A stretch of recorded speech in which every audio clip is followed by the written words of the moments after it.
ये नेता और राज्यसभा और लोकसभा में जाने वाले मंत्री संतरी और विधायक बनने वाले लोगों, बड़े मुश्किल से मैंने अधिकार तुम्हारे लिए लाया है। और एक घटना भी बाबा साहब ने 18 मार्च 1956 की आगरा की रैली में कही थी और उस समय लगभग रोते हुए कहा था कि मुझे मेरे पढ़े लिखे लोगों ने धोखा दिया।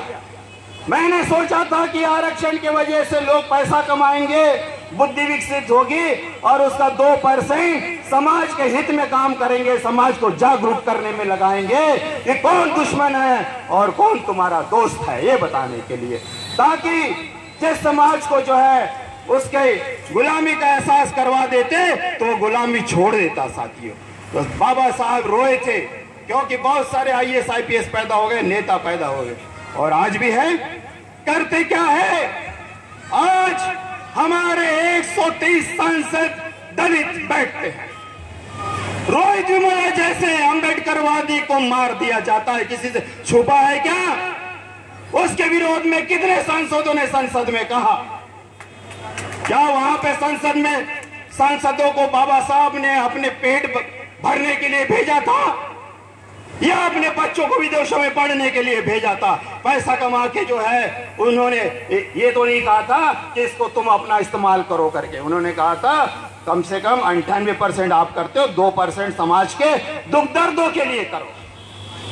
साथियों, ऐसे ही लोग बाबा साहब की विचारधारा को खत्म करने के लिए उनको भगवान बना के पूजने का पुजाने का काम करते हैं। साथियों, ताकि यह दलित समाज, यह पिछड़ा समाज, यह अल्पसंख्यक समाज जिसके लिए बाबा साहब ने विशेष प्रावधान दिए हैं संविधान में, उनको ना मिल पाए और ये लोग उनकी चाकरी करते रहे। साथियों, ये उनकी दलाली करते रहे और SC ST के नाम पे वहां पर जो है मंत्री विधायक और सांसद बनते रहे। साथियों, बाबा साहब ने यह कल्पना नहीं की थी। अगर बाबा उनसे पूछिए कि बाबा साहब क्यों रोए थे, तो पहली बात तो उनको पता ही नहीं होता, क्योंकि उनको इतना पढ़ना लिखने से मतलब नहीं होता।